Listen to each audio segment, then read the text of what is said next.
Dear students, आज हम लोग बड़े इंपॉर्टेंट टॉपिक के साथ आए हैं और ये आपके यूपीपीसीएस प्रीलिम्स, यूपीएससी प्रीलिम्स दोनों में आ सकता है और ये ग्रेट बैरियर रीफ से रिलेटेड है।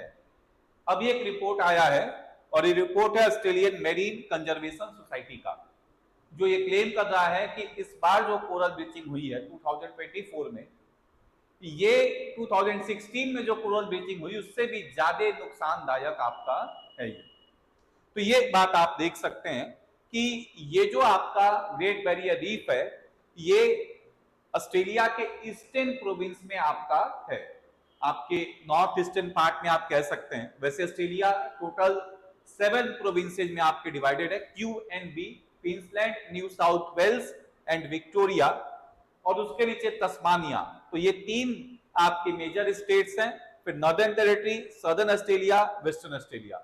तो जो ईस्टर्न ऑस्ट्रेलिया है that is being divided into 3 major divisions, Queensland, New South Wales और आपका ये देख सकते हैं कि विक्टोरिया। तो यहाँ पे क्वींसलैंड में जो नॉर्थ ईस्टर्न पार्ट आप कह सकते हैं, यहाँ पे ग्रेट बैरियर रीफ है और ये विश्व का सबसे बड़ा रीफ आप कह सकते हैं, मूंगे का ये आपका श्रृंखला है। और ये अगर आप बात करिएगा तो लगभग 2300 किलोमीटर लंबा आप देख सकते हैं। इसका अगर कुछ आप मेजर फैक्टर्स देखिएगा तो ये 2300 किलोमीटर आपका लंबा है और चौड़ाई इसकी 60 किलोमीटर से लेके 250 किलोमीटर तक आपकी है। और ये एक ऐसा आपका जीवित कह सकते हैं कि ये विश्व का सबसे बड़ा जीवित संरचना है। It's the largest living creature on the earth. और ये आपको अंतरिक्ष से भी देखने को मिलता है, तो अंतरिक्ष से भी इसको आप देख सकते हैं। तो ये मेजर इसके कुछ फैक्टर्स हैं, जैसे आप कह सकते हैं कि प्रशांत महासागर में मूंगों के चट्टान है और ये विश्व के सबसे बड़े लिविंग क्रिएचर्स आप देख सकते हैं। लंबाई इनकी लगभग 2300 किलोमीटर और चौड़ाई इनकी 60 से 250 किलोमीटर, जो आपके ऑस्ट्रेलिया के क्वींसलैंड से लगभग 16 से 160 किलोमीटर दूरी पे स्थित हैं। तो यहाँ पे इसका क्षेत्रफल लगभग 3,50,000 वर्ग किलोमीटर आपका है और इसमें 3000 व्यक्तिगत चट्टान और 900 से अधिक द्वीपों से ये पूरा का पूरा कोरल रीफ बना हुआ है। ये विश्व धरोहर स्थल भी माना जाता है, उसमें आता है, वर्ल्ड हेरिटेज साइट में भी आपका आता है। तो अब चलिए थोड़ा सा ये देखते हैं कि ये क्यों इतना ज्यादा पॉपुलर है। क्योंकि कोरल रीफ की अगर आप बात करिएगा तो these are the most versatile areas in the oceans. यहाँ पे बहुत तरह के आपको मछलियां, बहुत तरह के शैवाल और यहाँ पे मिनरल्स की भी पॉसिबिलिटी बहुत हाई रेंज में आपको देखने को मिलती है।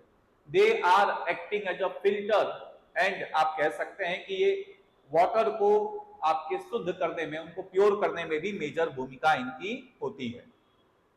तो ये अलग अलग कलर्स के होते हैं और इसमें जो मेजर आपके कंट्रीब्यूशन होता है वो, जो आप कह सकते हैं कोरल्स जो होते हैं वो इनवर्टिब्रेट्स होते हैं। इनवर्टिब्रेट्स का मतलब इनके रीढ़ की हड्डी नहीं होती है। Animals possessing, they do not possess spine, अक्सर एक रुकी आपके इनको बोला जाता है। तो ये बेसिकली समुद्री जीव हैं जिनके अंदर रीढ़ की हड्डी नहीं होती है। और ये जो प्रत्येक मूंगे होते हैं या कोरल्स होते हैं, ये कैल्शियम कार्बोनेट से बने होते हैं और जब ये मृत्यु हो जाती है तो ये एक के ऊपर एक परत बनते रहते हैं कैल्शियम कार्बोनेट के, और एक लंबे समय के बाद, कई 100 सालों के बाद यहाँ पे आपको कोरल के रीफ्स मिल सकते हैं। ठीक है, तो कोरल के पर्वत आपको मिल सकते हैं। और ये जो कोरल पॉलिपस होते हैं इसमें एक और आपके शैवाल का सहयोग होता है। तो बेसिकली जो आप देख सकते हैं कि जो कोरल पॉलिपस होते हैं उनके अंदर एक आपके सिम्बायोटिक रिलेशनशिप रखते हैं आपके सिंगल सेल्ड एल्गेसे, जिसको जू जेंथले बोला जाता है। तो मूंगे जू जेंथले नामक एकल कोशिका वाले शैवालों के साथ एक तरह से सहजीवी का संबंध रखते हैं। तो जो डिफरेंट कलर्स मूंगों को मिलता है, कोई लाल, कोई नीला, कोई पीला, डिफरेंट कलर्स जो आप देख रहे हैं मूंगों के, ये एक रिलेशनशिप की वजह से होता है और ये कोरल पॉलिपस जो होते हैं इनके साथ जू जेंटली आपके होता है जो कि इनको न्यूट्रिएंट्स प्रोवाइड करता है। वो जो सन के रेज होते हैं सैलो वाटर में ये बनते हैं, बहुत ज्यादा गहरे पानी में नहीं मिलेंगे, आपके छिछले पानी में इनका निर्माण होने की पॉसिबिलिटी होती है। और ये फोटोसिंथेसिस के प्रोसेस से आपके एनर्जी क्रिएट करते हैं, फूड क्रिएट करते हैं, जिसका उपयोग कोरल पॉलिपस करते हैं। और कोरल पॉलिपस इस जू जेंथिलीज को सिक्योरिटी प्रोवाइड करते हैं, लिविंग आपके रूम प्रोवाइड करते हैं। तो एक आप कह सकते हैं कि सहजीवी सिम्बायोटिक रिलेशनशिप ये शेयर करते हैं एक दूसरे के साथ। इस वजह से ये काफी महत्वपूर्ण आपके होते हैं। Algae provides the coral with food and nutrients which they make through photosynthesis using the sun's light. जो शैवाल होते हैं वो भोजन और पोषक तत्व प्रदान करते हैं जिन्हें वे सूर्य के प्रकाश का उपयोग करके प्रकाश संश्लेषण के माध्यम से बनाते हैं। और जो आपके कोरल पॉलिपस होते हैं वो इनको सिक्योरिटी प्रोवाइड करते हैं। लेकिन कोरल ब्लीचिंग क्यों होती है? जब समुद्र में टेम्परेचर बढ़ता है तो ये जो कोरल पॉलिपस होते हैं ये एल्गे को बाहर निकाल देते हैं अपने शरीर से, जिसके वजह से ब्लीचिंग स्टार्ट होती है। या तो पूरा का पूरा एसिडिक फिनोमिना, या कह सकते हैं कि जब एसिड कंटेंट समुद्र के आसपास वाले कोरल पॉलिपस के आस वाले क्षेत्रों में ज्यादा हो जाएगा तो एसिड के वजह से कैल्शियम कार्बोनेट गलने लगता है और कोरल पॉलिपस ब्लीच होना शुरू हो जाते हैं, वो डिजॉल्व होना शुरू हो जाते हैं।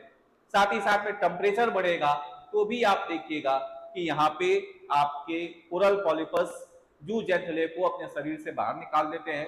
और अगर बहुत ज्यादा मडी वाटर हो जाएगा तो भी आपके जू जेंथले हैं वो फोटोसिंथेसिस का प्रोसेस नहीं कर पाते हैं और उसके वजह से भी आप देख सकते हैं कि यहाँ पे कोरल पॉलिपस समाप्त होने शुरू हो जाते हैं। तो कोरल ब्लीचिंग एक मेजर फिनोमिना है जो ये दिखाता है कि ग्लोबल वार्मिंग आपके समुद्र के एरिया में भी पहुंच रहा है और उसके वजह से there is a bleaching of the coral polyps. Thanks.